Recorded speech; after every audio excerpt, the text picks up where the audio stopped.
I welcome on stage Dr. Yamini Atmavilas, President Strategy and Research, Udeti Foundation.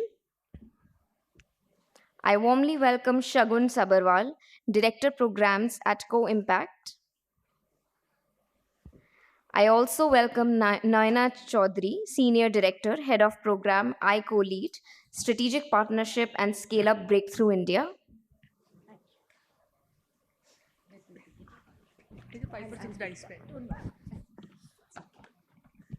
Thank you, everyone. I now hand over the session to Sona Mitra to take it forward.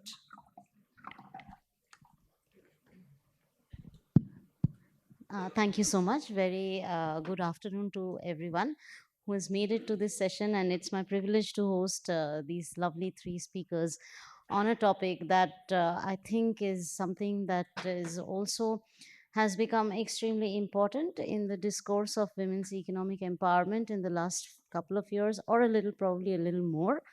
But I think women in leadership, the discourse is developing in a manner where we see that women in leadership is getting segregated into discussions of women in leadership in political outcomes, women in leadership in economics and finance, women in leadership in government, public policy.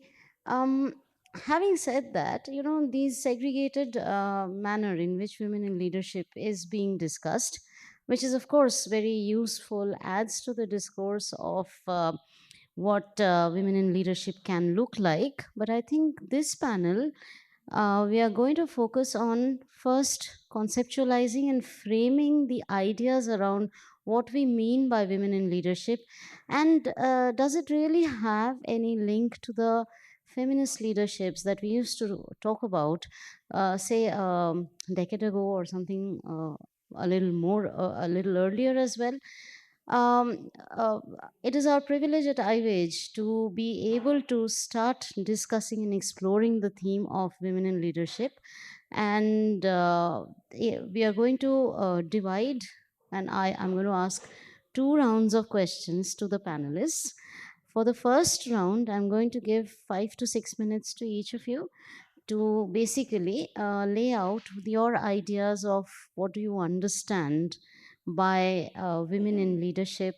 What is it that we should be looking at in the current context where, you know, there are so many things that are gaining visibility. A lot of mainstreaming in the discourse has happened about women's empowerment, women's economic empowerment, and now we are talking about women in leadership. So, in that context, how do you look at framing a women in leadership? What does it mean to you? So, I'll start with Shagun, then go to Nayana, and then come to Yamini. Yeah? Okay. Thanks. Thanks so much. Can everyone hear me?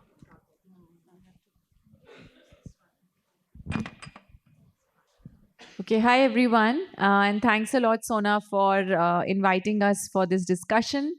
And it's a very important topic. So, I'm Shagun from Co-Impact, and from the perspective, Co-Impact is a global philanthropic organization, and women in leadership is a very core focus area for us for this year.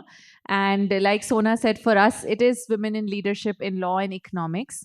But I think you're asking a really good question about even what does this overall this idea of women in leadership really mean, especially since we have been talking for many decades now. There's a lot of work that's already happened looking at women's agency empowerment.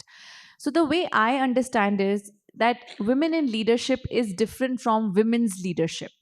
So women's leadership is about a lot of the things that we're talking about, and every woman, uh, for her to be able to tap into her own agency and empowerment, take the decisions that are needed, is something that's women's leadership.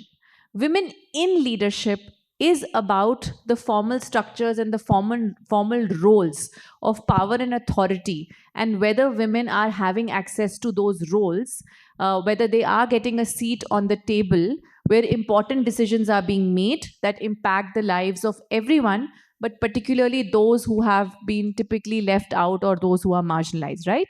So when we talk about for example, the laws, the policies, when we talk about investments, are there women on the table when such important decisions are being made? And what the picture that's emerging is that that's really a very grim picture, right? So if we take the example of health, for example, we know that health workforce by and large has a predominance of women who are 75% of the workforce include women. But when you start to look at leadership positions, you again find that there are very few women who are chair of boards, who are even board members, whether it's looking at the research in health or you're looking at health policy or health financing, right? So then when you start to look at women in leadership, it becomes a lot about women's own trajectories as they are navigating their professional journeys, whether it's in health or in law or finance or anything, or even in the private sector, right? So then the question begins, what's happening at that institutional level, or maybe even at a personal level, that women are not being able to reach those senior leadership positions. And it is important, because the moment you have diversity in decision making, if everyone is very similar, if all of us are having very similar backgrounds and we are taking the decision, then the quality of decision will not be very innovative, will not be, so like they say, there's an old boys club. That's for a reason, right? So we do need to break it and bring it. So women in leadership is really an attempt to say that yes, we have to work at grassroots, we have to do a, bottoms up approach, but this has to be complemented with top down approaches also, so that women are being closer to the power centers where the power is currently existing. So I'll stop there and hand it back to Sona. Or Yeah. Yeah. Thank you so much. Thank you, Shagun. I think many of the things I would have probably said, you already said. I'm Noina. I work with Breakthrough, and in Breakthrough, we work towards gender norm change. The norms that keep people boxed into categories and reduce the opportunities for them. So when I think of women in leadership, I always think of the 100,000 adolescents that we work with, and we see that who are going to be the role models for them. Yeah. So the first thing that comes to my mind is role model, and I have seen that in a village in Gaya, when I asked the adolescent girls that who has an elder brother or sister who goes to college, and they had none. Yeah. Now, if you are getting stuck at that level, you are not even going into a workforce, and you are not even having a chance of becoming a leader. Now, why is it important for women to be a leader? And like Shagun said, that firstly, the whole idea is a very monotonous, a monoculture kind of a look at the leadership.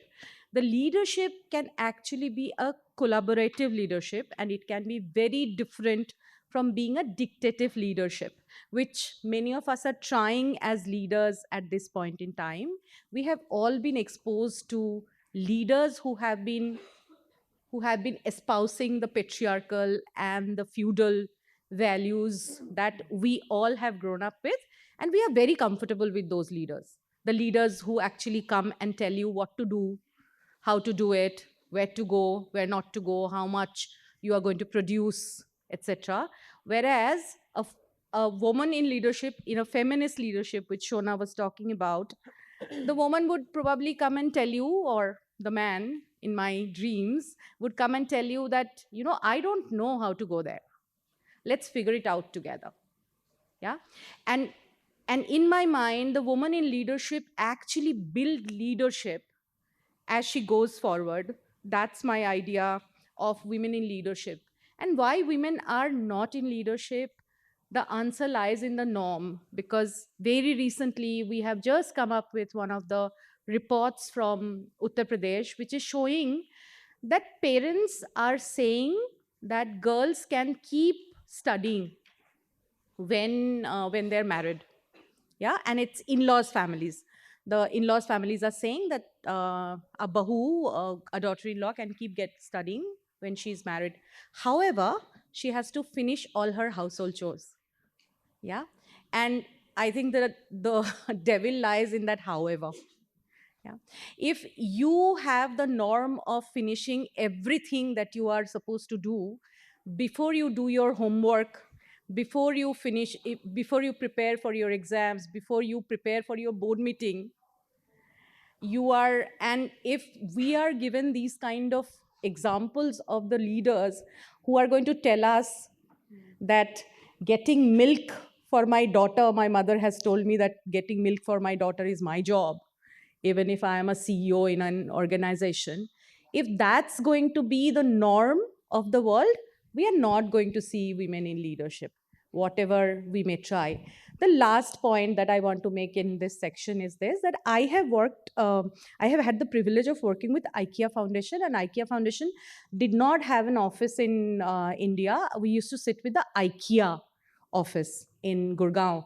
And when I started working there, we were 3 people from IKEA Foundation, and IKEA had about 110 people into that floor, and most of them were men. And there was a HR lead who came and she said, I want to make this 50-50. And it started with the number of washrooms we had for male and for female in that floor. Yeah. And she kind of put her foot down and said, you have to get women into these positions. And I think that's what women in leadership do. They put their foot down and get more women into the workforce. Yeah. Thank you so much. That's awesome, Naina. I'll come back to you on. I'll come back to you on the feminist leadership part a little more, and the toilet stories never end. Washrooms, because I mean, it's very evident the way washrooms are designed that the space allocated for women and men are all similar, but the actual washrooms allocated within that allocated space for women, the numbers are much lesser than the number of washrooms, or just to say that the number of urinals can be placed in that kind of a space is much more. So we have to wait in queues. Anyways, those stories never end. I'll come back to Shagun also, but before that, I'll ask Yamini to share her views. Okay. To the toilet story, I'll add anyone who's traveled in an airport, the number of queues for women versus the number of like security, whatever those are called, pathways for men. And women always have bags, or our kids are always with us, and it always takes like 5 times as much time. But anyway, so I'll start a little bit on the other side to see why does women in leadership matter, and sort of build on some of the ideas that Shagun and Naina put forth. I think the idea of having more women or other sort of populations that are not mainstream, that are not the dominant group in society, is essentially about shifting power, right? So whether it's leadership or whether we're talking about norms or anything else, we are living within systems of power. And that is economic power, social power. Some of it is explicit, some of it is implicit.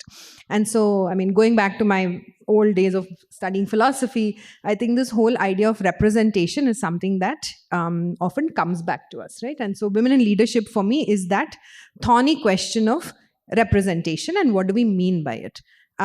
So one sort of flat definition of it is that you're representing your subgroup in terms of numbers. You're representing, so more women at the table, more LGBTQ at the table, more PWDs at the table. So you're trying to bring groups that are more marginalized into a certain mainstream structure, and you're sort of saying the system and the structure has to create space for that. And so the table doesn't change, but you're getting more people onto that table, right? And that's about the first representation.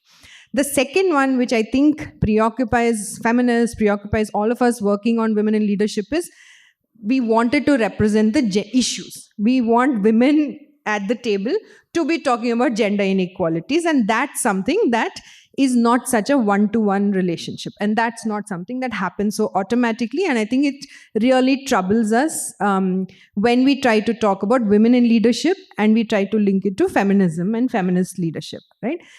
Because feminist leadership in a sense is about unpacking power, privilege, and as Naina said, it's about continuously trying to shift the goalposts also, not just sort of getting more people into that, towards that goal, but you're trying to say this whole system is unequal because there is a mainstream and there is a margin, and most people who are on the margins have less power.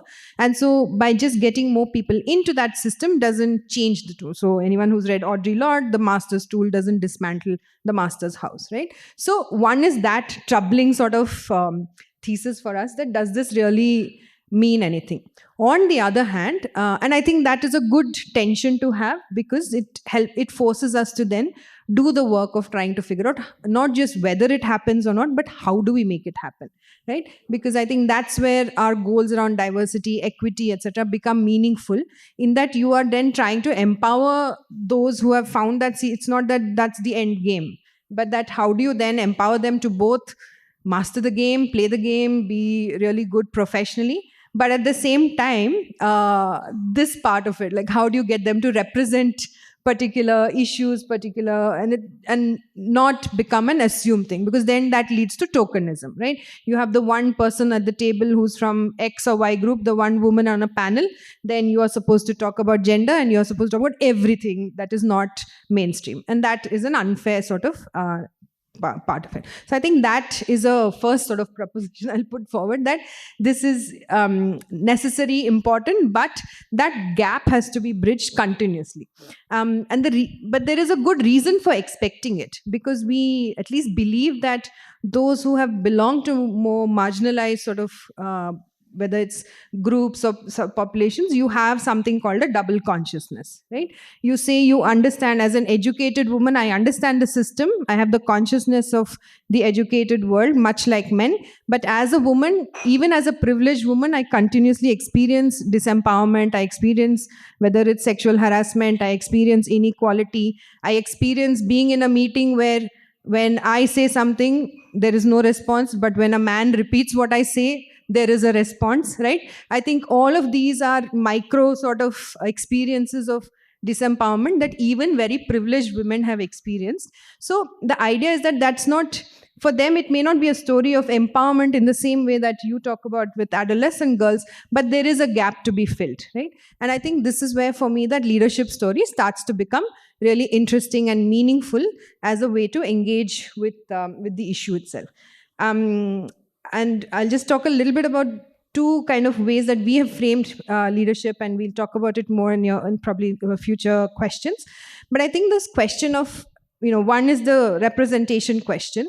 The second is, how effective are you? And I think that goes to your women's leadership piece, but it's also a very women in leadership framing, right? One is, are you good? Are you able to be effective? Or are you sort of seen as the token at the table? And therefore, how do we shift that? And I think the recognition that one is not enough, right? You have to have critical mass. You have to, whatever are some of these theories that are out there. I think the political participation field has taught us a lot about, how reservations for women in India for Panchayati Raj have really, over 2, 3, 4 rounds of the quotas, have really transformed from that quote-unquote token sort of discourse to actually seeing effective governance, effective representation, and effective leadership by the Panchayat women. So I think there is a journey there that is that we need to learn from when we talk about economics, when we talk about law, when we talk about formal sector, and even women in entrepreneurship, and in terms of just leading economic organizations. Thank you, Yamini. I think some of the key words that you came up with, like representation, entrepreneurship, around women in leadership, all of these words are very, very important. And I think what we need to also highlight is, as you very correctly pointed out, and it's something that Nayana was also trying to say and got reflected in Shagun's this thing, that while it is important to understand the feminist leadership, the past, and its links with the current way the women in leadership discourse is emerging, it is also important that we have women in really very high decision making positions where they are being able to drive the decisions by themselves. I'm saying this because and she talked about panels, she talked about I think all of this. I'm often told that all these feminist panels are all women, where there are no men. There are no, you don't give space to men. I mean, the entire discourse gets turned around, subverted, and asked questions that why is it that when we talk about women's empowerment or women in leadership or any kind of, even when we talk about female labor force participation declining, why is it that it's only women who are talking about it and there are no men? And I think that is the question that we ask the men, but the men asks us, because when we talk about manels, they would say, you don't let us enter. It is not about you and they, and it is all about walking together. Something that was put very nicely by Naina when she was saying what she meant by feminist leadership, like moving to equality together. And I think the younger generation at the moment really, really understands that, which is something that gives me a lot of hope.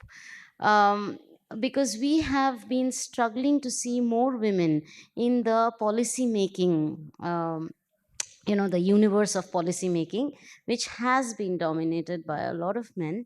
And one woman made a lot of change, and these are all documented evidence. So when we talk about women in leadership, I think those evidences are also very important.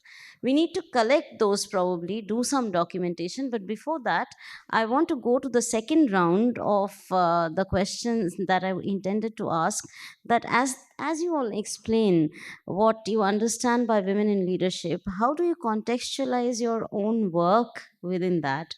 And what is the kind of impact on women in leadership that you are actually visualizing? And can we keep the same order? Okay, so I'll go back to Shagun then.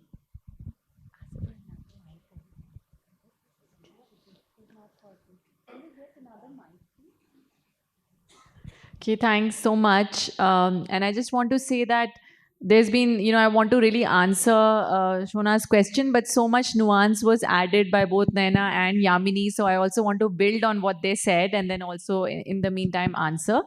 So I think, what I'm going to say is that all of what we are talking about women in leadership, and I think Yamini, you were really trying to kind of hone in on this point, that there are so many assumptions that we are building into this whole narrative, right? So the moment I say we need women in leadership, is it an assumption that we are making that when you have women in leadership positions, will things become better?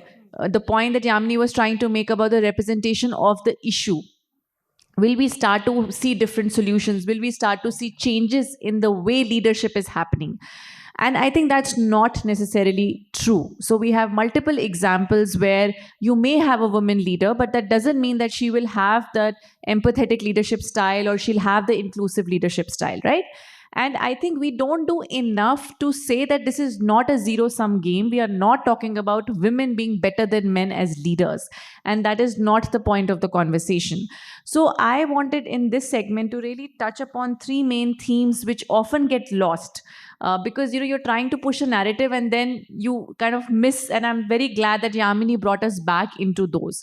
So I think first thing that I want to talk about is this number versus true representation, right? So many times in my experience, when I would talk to heads of some important, even some government institutions, and I'll say, you have to think about women's leadership, and they'll always say, oh, but I have so many directors who are women. You can see, we are doing really well. We are ahead of the curve. When you talk to the women leaders, they will tell you how there is still a difference in access to opportunities. Something as simple as going abroad for trainings, going abroad for conferences, who is getting those opportunities? The so called professional development opportunities are also being skewed towards men. And where women are getting access to those, they are perceived by men and women as being very cutthroat or, all of that. So, all I'm trying to say is that many times, and again, it's not an answer, but if the leadership style, and Noina touched upon it, if the dominant leadership style, and I've heard that the history of leadership actually comes from the war. It's a very wartime kind of a way of having a leader who will take immediate decisions, take us all, that's not what the world needs today with the kind of challenges we are encountering, whether it was a pandemic, whether it's the climate change. So the style itself has to change. And whether it's a man or a woman, the way we lead has to be different from what the stereotypical image of a leader is right now, which is masculine in nature. So the feminine traits of leadership, which both men and women can have, need to come to fore. So that's the first point I wanted to say, that it's very important that when we are all working in the area of women in leadership, we don't forget the how of leadership. How is a leader showing up? What are the values that they are working with? And that becomes really key to this discourse. The second I wanted to talk about was also this whole idea about that, why are women, like when they say, okay, men and women, and this I hear a lot from the corporate and the private sector, where it is a survival of the fittest. And many times you say, oh, does that mean performance doesn't matter? Does that mean that we are not saying that you compromise on talent and just tokenistically, or, and of course, gender quotas have their own place. But what I'm saying is that this also misses the point that for women, because of our conditioning, there are some unique internal and external barriers that don't allow us to, grab the opportunities and do our best. So we do need to take more steps to enable that representation to happen, right?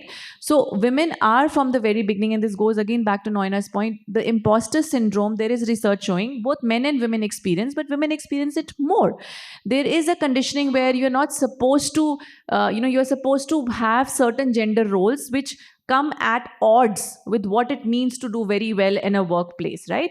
So being able to live away from your family, being able to take opportunities like this. So there we have to double down. We have to over-index on ensuring that institutions and organizations are creating those opportunities that allow women to thrive. And those opportunities are not the same for both men and women. They need an extra thing. So I also feel that missing that point and not verbalizing it also sometimes comes in the way.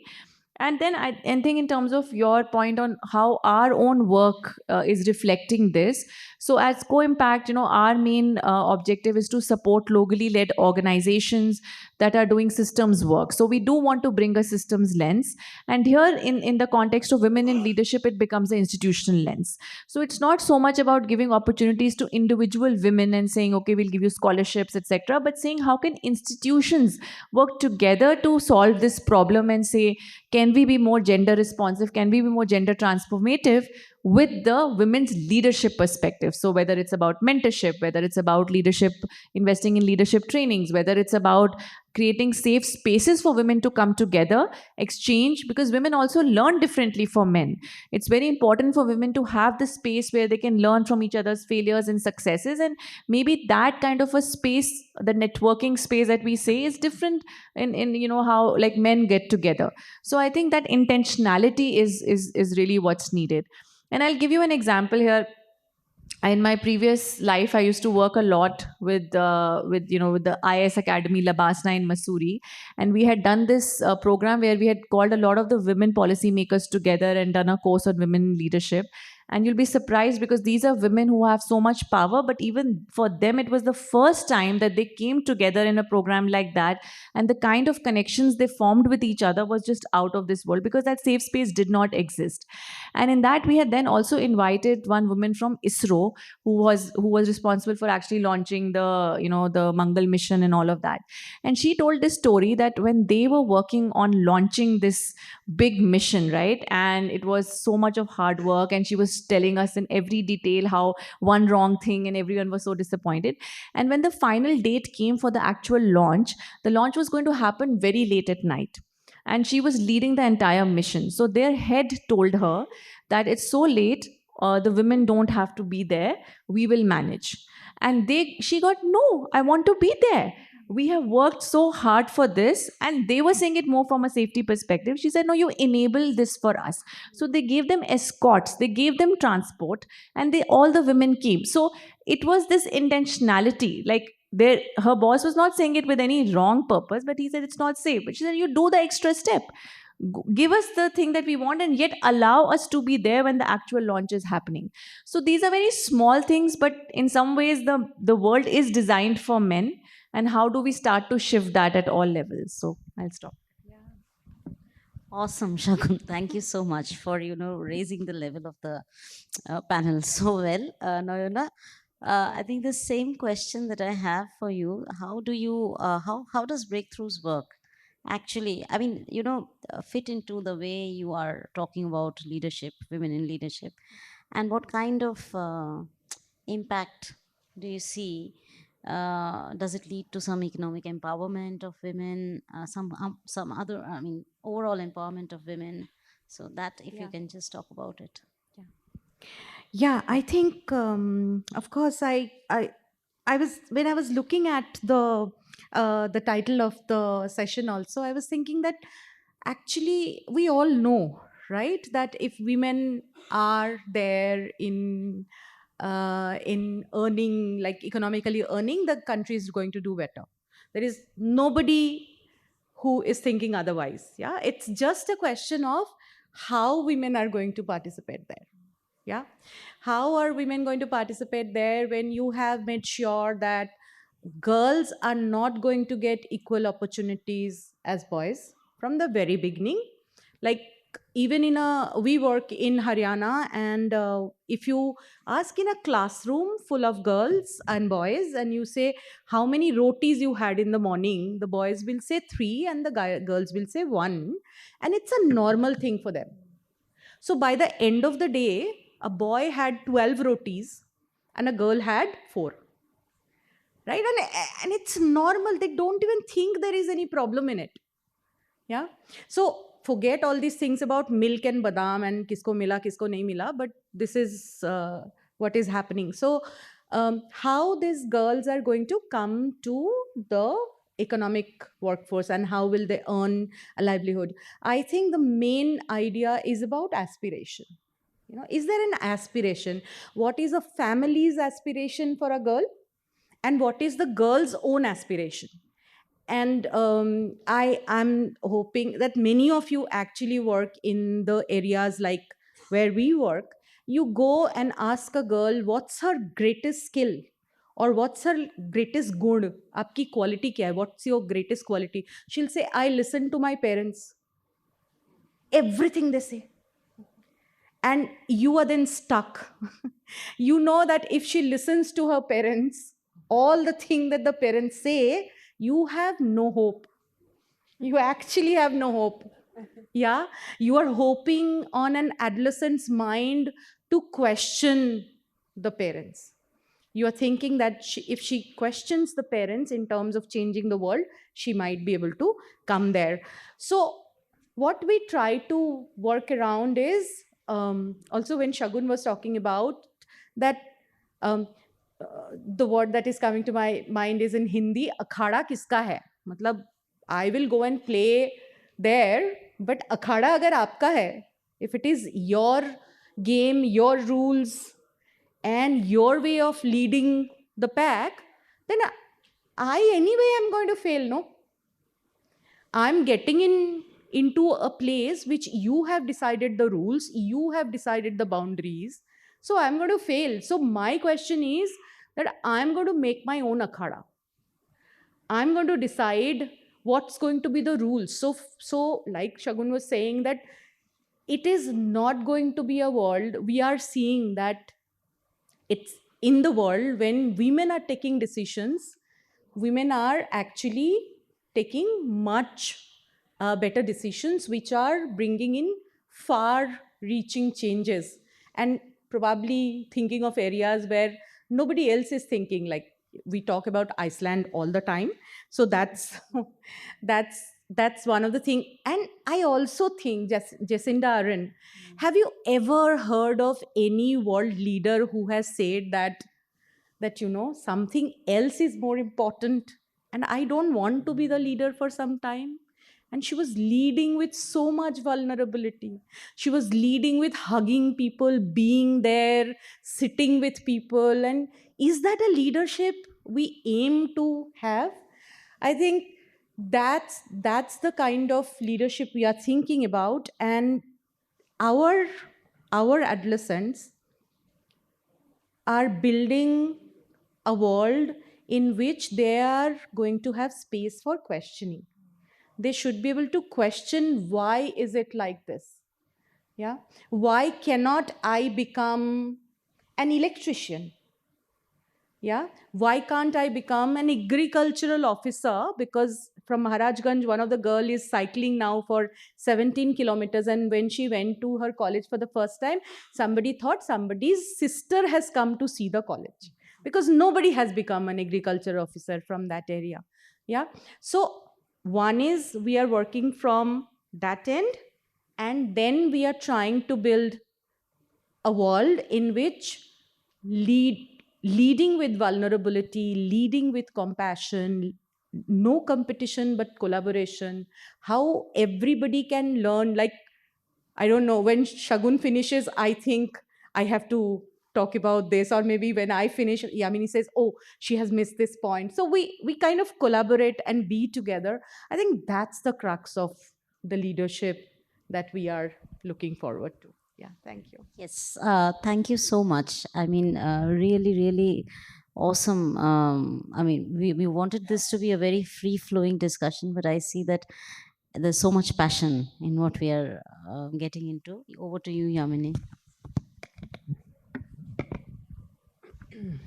Okay, so I'll go back to something you raised in the beginning, Shona, which is about evidence, right?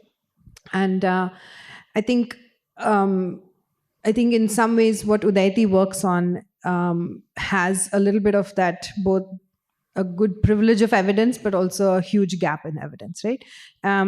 So our foundation works on women in leadership in a very mainstream way. We're looking at advancing women in private organizations towards leadership. And so, which is a good problem statement to start with, because it's very discrete, it's clear.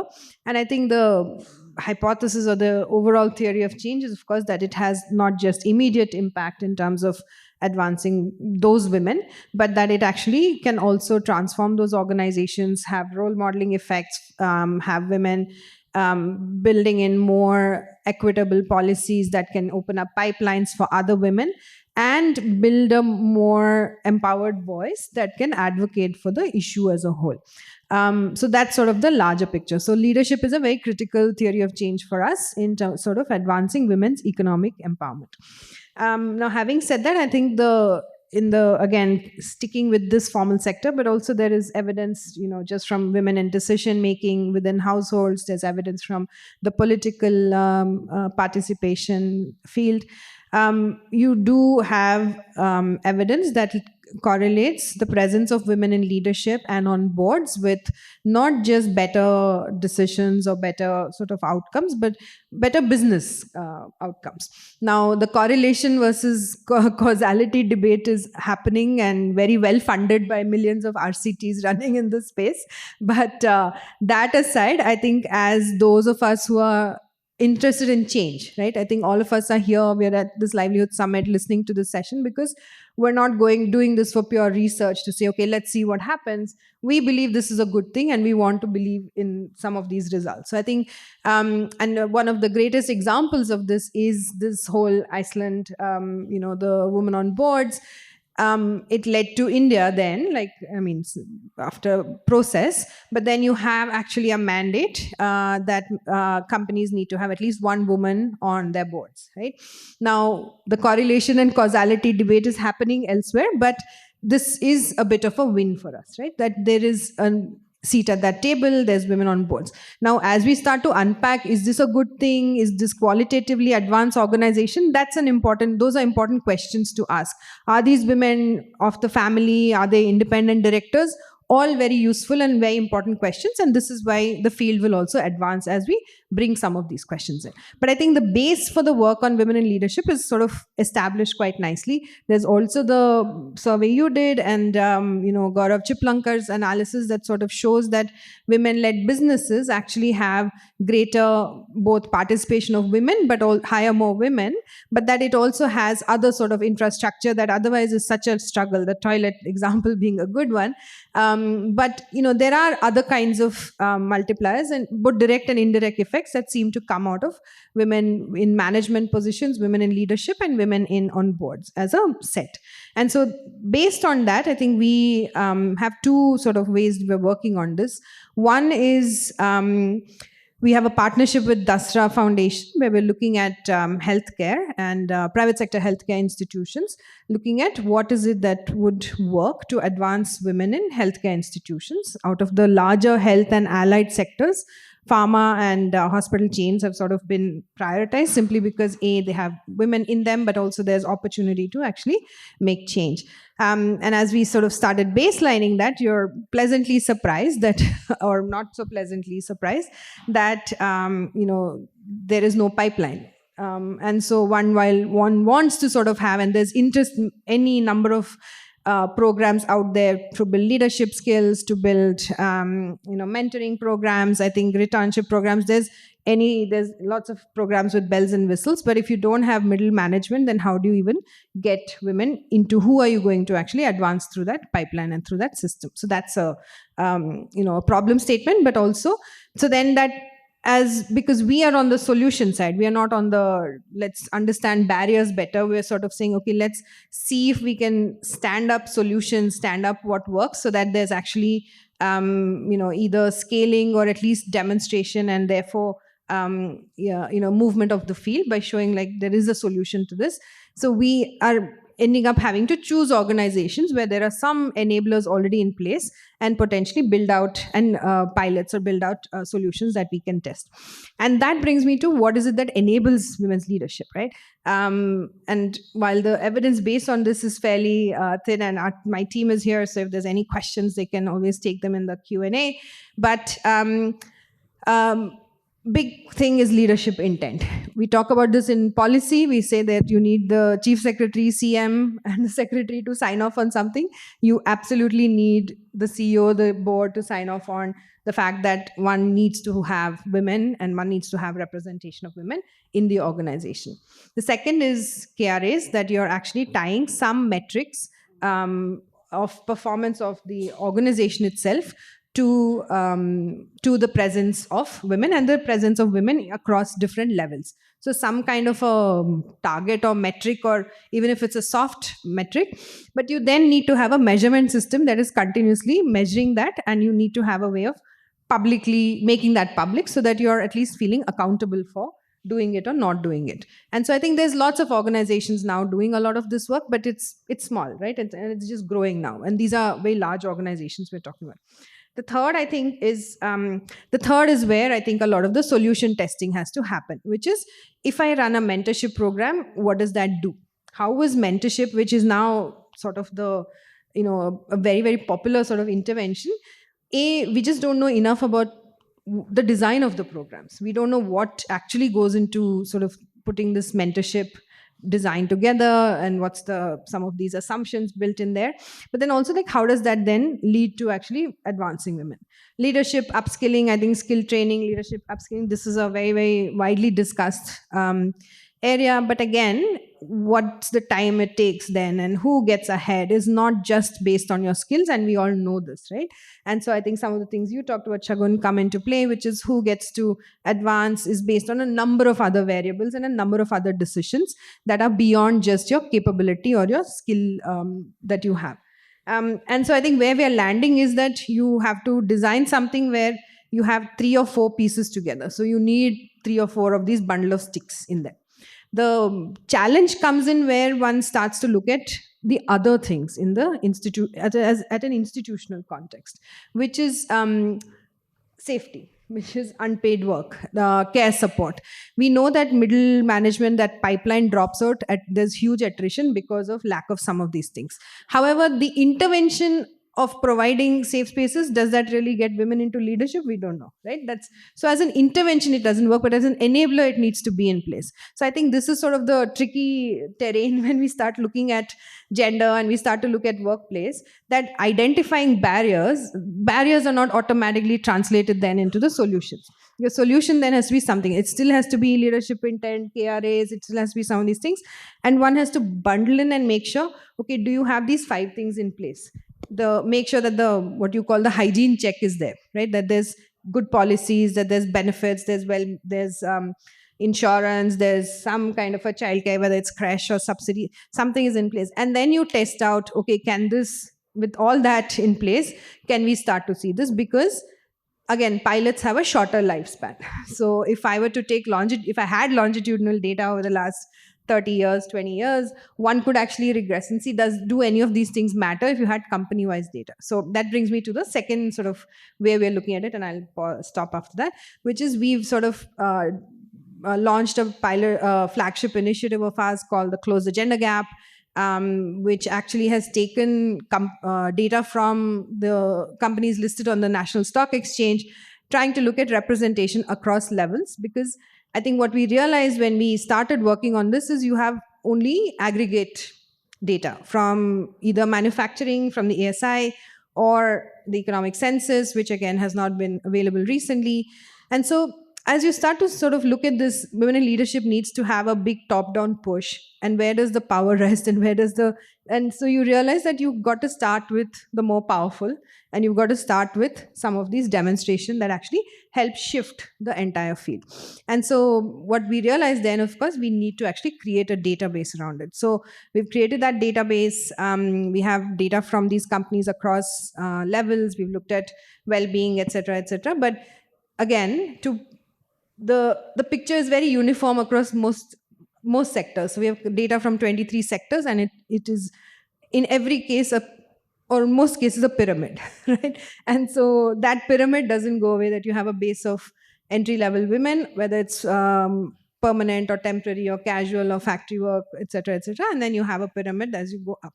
And so that's the shift that I think, that recognition, it's not that this is new information, but I think as we start to look at comparing companies, sectors, and so on, you can actually have a effect in the ecosystem. So that's the second way that we are pushing, working on women in leadership. And we are hoping to onboard more and more champions, right? Because there are women leaders out there. As Shagun was saying, they may not necessarily all represent like gender equality, but their presence itself is a critical sort of signaling that that sector or those women can be champions if one is able to access them, to see them as influencers in the ecosystem. So how do you then use leaders in the space to actually champion leadership for women, but also overall representation?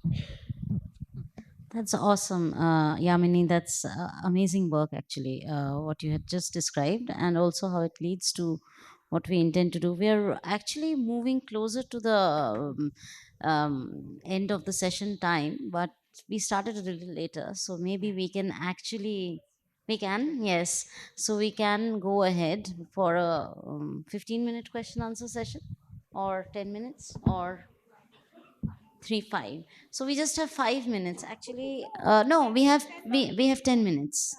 We have 10 minutes. So maybe 2 to 3 questions or comments from the audience.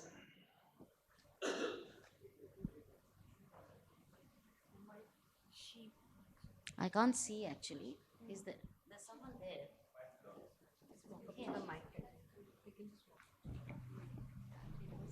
Yeah, it's okay. Okay.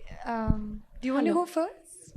No, please go ahead. And Okay. then- yeah. So just a quick one. I think there's been some conversation around bringing out the feminist qualities more than putting women in a position of leadership. But we've also spoken about mentorship programs that are focused on women. So I think the question is, when you do these mentorship programs, do you also do like general leadership programs for men and women both? Or do you think the burden lies on the women? Okay.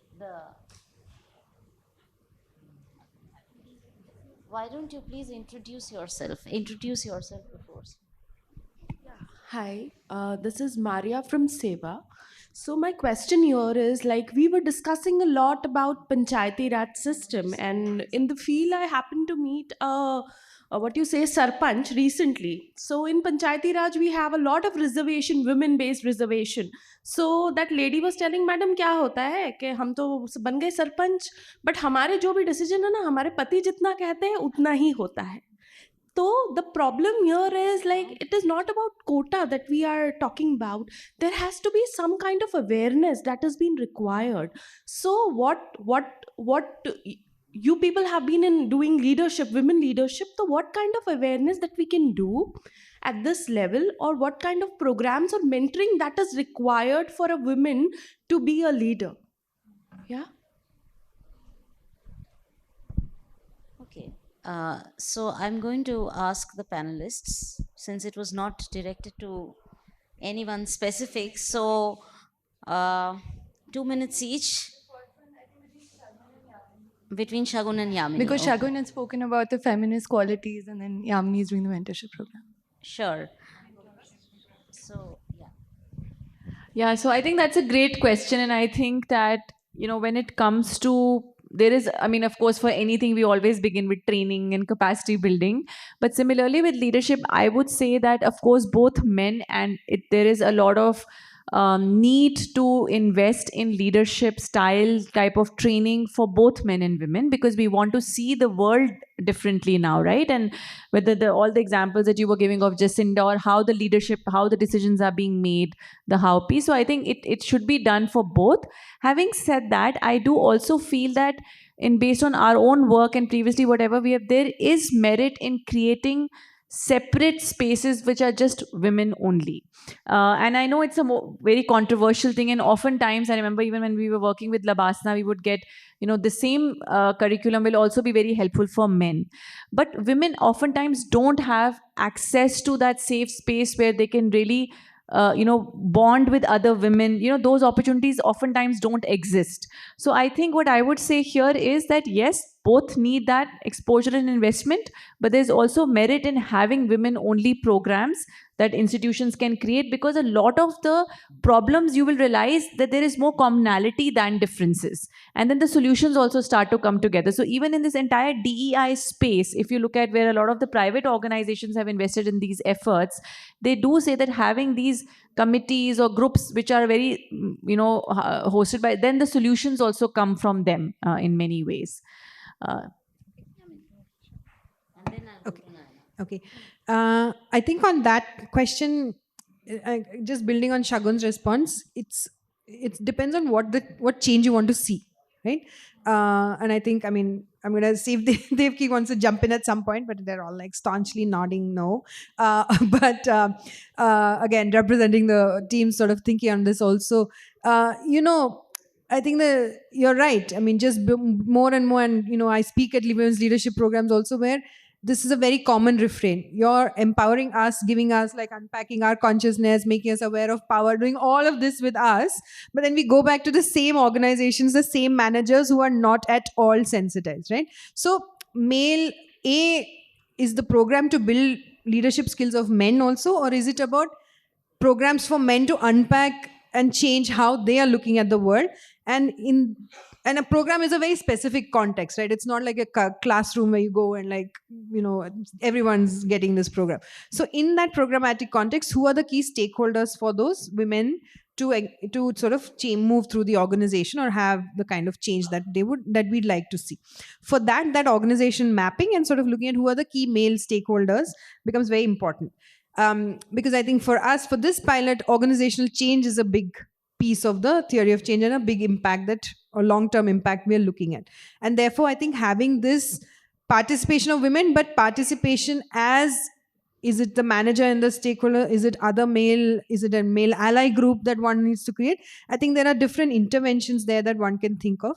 But you're right. I think it cannot just be about singular women just going through this. But I agree with Shagun in that when you don't have access, you also, I mean, most of these, when you open up to men and women, 80% of the classroom is going to be men, right? And then you'll have 5 women, 2 women there. And so that opportunity structure is not changed yet. On the mentoring piece, I think it's a such an important question and an important issue itself, which is where this whole I think the recognition that across levels of economic status, social status, educational levels, this whole idea of accompaniment, right, that one cannot travel alone, and that one, through the journey, whether it is political, playing a political position, or looking at your own career and sort of looking at growth, the question is that, because there's so much internalization of these patriarchal norms, right, that it's okay that the decisions are taken by others because that's normal.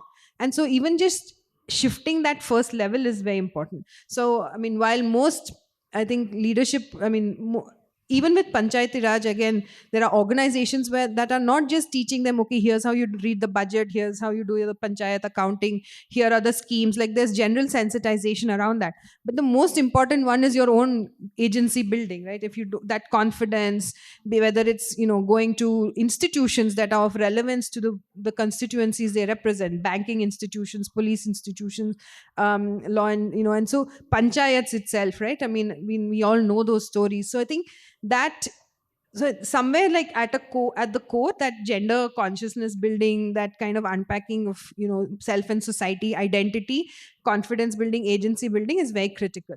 And then this second is this tier of the institution context, and which are the critical institutions and how do you navigate them, how do you negotiate them, because that becomes a very critical piece of your competency. It's both a competency piece as well as a gender awareness, or whatever you want to call it. So to me, it's more about competency building.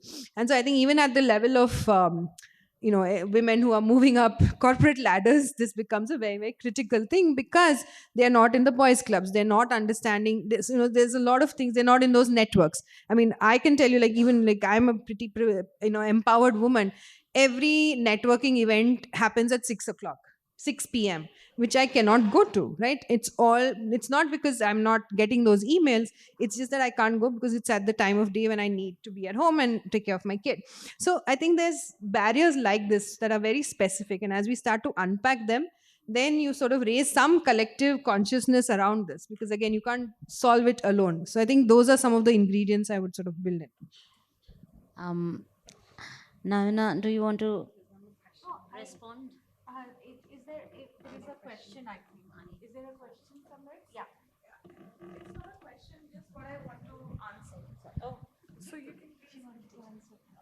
Should I? Please go ahead. Okay, sorry. Hear from you, the better. Okay, so the question that she asked about the panchayat, the men are taking the decisions, and what you spoke about. So my name is Surabhi, and I work at iWage, and I'm working at the Swayam program, and we primarily work with the SHG ecosystem. So I was in Jharkhand last month for a field work, and we did a FG day with the PRI members, and there were men and women both. And one of the women, Muslim women, was talking about, that how this was the first time that she's elected, and how in her household that women are not even allowed to go out of the house, and they're supposed to wear burqa and all. She was not wearing any burqa or hijab. So I asked her why. मैंने कहा आपने छोड़ दिया पहनना? So she said नहीं, my husband supported me, but her husband was a sarpanch at one point of time. So she said, now I am learning things and getting a space to speak because of my husband. I think there are other layers to this as well. It's not just one dimensional that that men are accessing the power structures through women.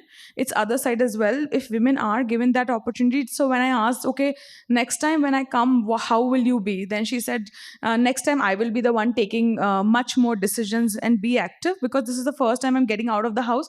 So I'm also very self-conscious. So I just wanted to give the other side of the coin as well. Got it. Thank you. Can I just add one thing to this point? I think it's a very good point, and oftentimes I hear there are mukhyapatis and this and that, and it kinds of coming in the discourses that even your efforts are not working because men are still leading. So I think there is a need to push back on this narrative. One, there is evidence which has shown, then there's an RCT which has shown that when you have women the quality of decisions or where they are investing more on issues around water and health. Whereas when you have men as sarpanches, they are investing more on roads and infrastructure, right? So there is this evidence that comes. So, and they've even gone and recorded that how much women speak in these meetings that they happen. So that is there. And then it's often the case that, like you're saying, it can also happen in reverse. But the fact is that so maybe this is a starting point, and we should complement this with efforts to build the leadership of at the grassroots level. But this should not be a counter to say these efforts are absolutely meaningless. So I just wanted Absolutely, Shagun. Thank you so much. Nayana, do you want to say? You have 30 seconds. Oh, wow. I'm so sorry. 30 seconds. I've Yeah. been asked to No, wrap no, it no. up. It's Yeah. okay. We can just wrap it up. I think Shagun has already spoken about it, and I just wanted to reiterate the point of internalization of patriarchy. So please do not think that women themselves are not taking very patriarchal decisions for themselves also. For we work with teachers in Punjab and Orissa, and in a room full of teachers, they will actually, we will not see female teachers at the master trainer level, and many of the teachers will tell us that they have not taken promotions or have not taken decisions because they had to do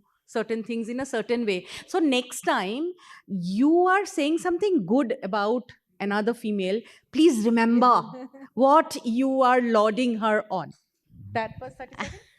Thank you so much. And thanks to the audience for actually listening in attentively. Thanks to the speakers. Just one thing to Surabhi, what you said, when Shagun says pushback, it's a different kind of pushback. I think men creating spaces for women. um I think we have to talk about that. There are nuances, and yes, Yamini, you can, but over chai, please. And I think no, we had a great discussion, and also I think it is important that we are talking about women-led development at the government level. And what is this women-led development? Where are women leaders situated in this women-led development? Is there any framing of women in leadership within this? This whole terminology that has come out of the G20 push that women-led development is happening in India. So I think there were many questions that we talked about. Some of it stays with us, and like how do we actually make women leaders, build aspirations among women to become leaders. And I think those are things that we really need to think about. There, the layers and the nuances came out very well. So thanks to the panel for an awesome discussion, and thanks to the audience. Thank you so much. I thank our moderator and panelists for sharing their experiences, and as Sona rightly pointed out, a very passionate conversation indeed. Um, uh, there's a little token of gratitude from our side for the panelists, and yeah, just a quick group photograph.